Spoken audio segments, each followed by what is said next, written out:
Dimanche le 9, dimanche le 9 novembre 2025, la sagesse du jour. La sagesse du jour vient simplement ici là étayer ce qui s'est passé au Brésil et faire comprendre aux gens quelque chose qu'ils savent déjà et réaffirmer ça encore. Voici donc la sagesse du jour. Celui qui maîtrise le pouvoir médiatique maîtrise à la fois la pensée des populations, mais également l'humeur des populations. Je vais répéter. Celui qui a le pouvoir médiatique maîtrise à la fois la pensée des populations et l'humeur des populations. Il y a eu un massacre au Brésil. Écoutez bien, il y a eu un massacre au Brésil sous prétexte qu'il faut lutter contre le trafic de drogue et le trafic d'armes.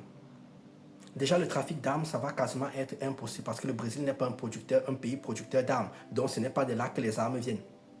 Le trafic de drogue, pour arrêter le trafic de drogue, il faut simplement légaliser la drogue. Je tiens à rappeler que la première drogue au monde, c'est le sucre. Donc, dans ce cas, si la cocaïne est illégale, ben, Coca-Cola aussi, Coca-Cola, Pepsi, Fanta, enfin même comme Fanta, c'est Coca-Cola, toutes ces marques-là doivent aussi s'arrêter parce qu'ils sont la première drogue au monde. Les biscuits lus, les pépitos, tous ces gens-là, ils doivent s'arrêter. Mais on se rend donc compte que quel est le problème? Le véritable problème, c'est le problème foncier.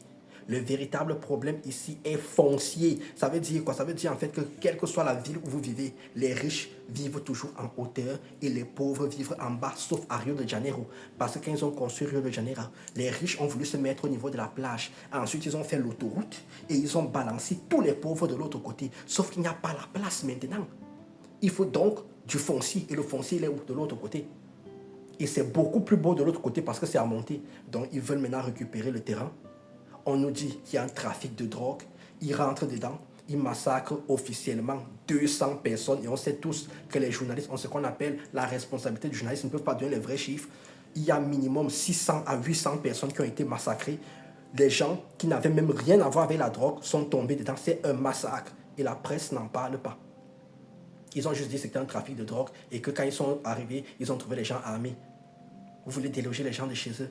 Vous les avez chassés des beaux quartiers. Vous avez mis l'autoroute pour leur dire que vous êtes pauvres, vous nous mélangez par nous. Vous attendez à quoi? La même chose, la guerre en Irak. Lorsque la petite fille, lorsque la fille de l'ambassadeur du Koweït vient chanter devant l'ONU en disant en fait que sa famille a été massacrée comme si elle était une victime, alors que c'est la fille de l'ambassadeur, ça justifie quoi? Le fait que les États-Unis attaquent l'Irak derrière. Et on connaît toutes les conséquences de ce que ça a provoqué derrière jusqu'à aujourd'hui.